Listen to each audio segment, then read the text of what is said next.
No sugar, no custard powder, no condensed milk. இது எதுவுமே இல்லாம ரொம்ப ஈஸி அண்ட் டேஸ்டியான கேரட் ஜாமுன் தான். செய்யலாமா?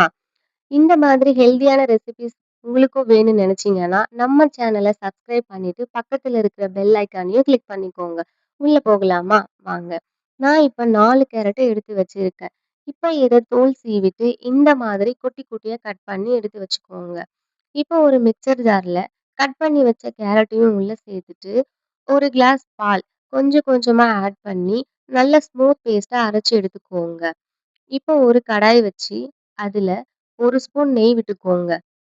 நம்ம அரைச்சு வச்சிருக்க கேரட் விழுதையும் சேர்த்துட்டு, நல்லா அடிபிடிக்காத அளவுக்கு கிளறி விட்டுக்கோங்க. கேரட் பார்த்தீங்கன்னா, ஒரு 2 நிமிஷத்துல நல்லா கொதிச்சு வந்துரும். இப்ப இதுல 1/2 கப் அளவுக்கு நான் நாட்டு சர்க்கரைய சேர்த்துக்கிறேன். நாட்டு சர்க்கரை இருந்தா சேர்த்துக்கோங்க, இல்லன்னா வெல்லம் கூட சேர்த்துக்கலாம். இந்த 1/2 கப் மெஷர்மென்ட் அப்படின்றதுன்னு பார்த்தீங்கன்னா, 3 டேபிள் ஸ்பூன் அளவு நாட்டு சர்க்கரை இல்லன்னா வெல்லம். இதுதான் இதோட மெஷர்மென்ட். இப்ப இத நல்லா கிளறி விட்டுக்கோங்க. இதுக்கப்புறமா 2 ஸ்பூன் ரவைய நான் சேர்த்துட்டு, பபிள்ஸ் இல்லாத அளவுக்கு கிளறி விட்டுக்கோங்க. இப்போ இதுல ரவை நல்லா கிளறி விட்டதுக்கு அப்புறமா, 1 ஸ்பூன் நெய்யையும் சேர்த்துட்டு, அடுப்ப ஆஃப் பண்ணிக்கோங்க.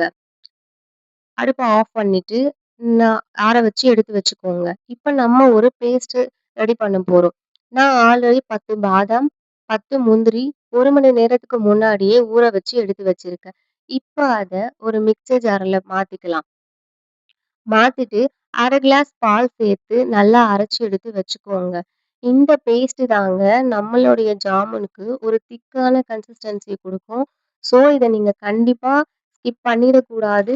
கண்டிப்பா சேர்த்துக்கணும். இப்போ ஒரு கடாய் வச்சு, அதுல 1/2 லிட்டர் பால் சேர்த்துக்கிறேன். 4 கேரட்டுக்கு 1/2 லிட்டர் பால் கரெக்ட்டா இருக்கும். இப்போ பால் கொதிச்சு வந்திருக்கு. இதுல குங்குமப்பூ சேர்த்துக்கலாம். குங்குமப்பூ இருந்தா சேர்த்துக்கோங்க, இல்லன்னா பரவால்ல. நான் கலருக்காக தான் சேர்த்துருக்கேன். இப்போ ஒரு 3 ஏலக்காய தட்டி எடுத்து வச்சிருக்கேன். அதையும் சேர்த்துட்டு 5 நிமிஷம் நல்லா கொதிக்க வச்சுக்கோங்க. கொதிச்சதுக்கு அப்புறம் நம்ம அரைச்சு வச்சிருக்க பாதாம், முந்திரி பேஸ்ட்டையும் உள்ள ஊத்திட்டு நல்லா கிளறி விட்டுக்கோங்க. இந்த பேஸ்ட்ட ஆட் பண்ணி 2 நிமிஷத்துல பால் வந்து நல்லா திக்காகி வந்திருக்கும். இப்போ 1/2 கப் அளவு நாட்டு சர்க்கரைய நான் சேர்த்துக்கிறேன். நான் முன்னாடியே சொன்ன மாதிரி அதே மெஷர்மென்ட் தாங்க. 3 டேபிள் ஸ்பூன் 3 டேபிள் ஸ்பூன் அளவு நாட்டு சர்க்கரை இல்லன்னா வெல்லம் சேர்த்து 1 நிமிஷத்துக்கு நல்லா கிளறி விட்டுக்கோங்க. இப்போ இது ரெடி ஆயிடுச்சு. சூடு ஆறுனதுக்கு அப்புறமா வேற ஒரு பவுலுக்கு மாத்தி வச்சுக்கோங்க.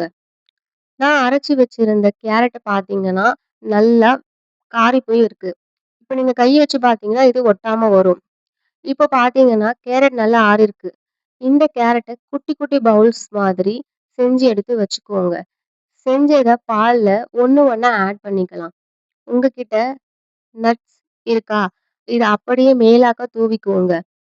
இப்போ இத ஃப்ரிட்ஜ்ல ஒரு 2 மணி நேரம் ஃப்ரீஸ் பண்ணி எடுத்துக்கலாம். இப்ப நான் எடுத்து காமிக்கிறேன் பாருங்க. வாவ்! செம்ம சூப்பரான கேரட் ஜாமுன் ரெடிங்க. கண்டிப்பா இத நீங்க ட்ரை பண்ணுங்க. மிஸ் பண்ணிடாதீங்க. அதுவும் ரொம்ப ஹெல்தியான கேரட் ஜாமுன். இந்த வீடியோ உங்களுக்கு பிடிச்சிருந்தா லைக் பண்ணுங்க, ஷேர் பண்ணுங்க, மறக்காம சப்ஸ்கிரைப் பண்ணிக்கோங்க. இது குக் வித் ஆருங்க பிடிச்சிருந்தா சப்ஸ்கிரைப் பண்ணிட்டு பாருங்க. Thank you.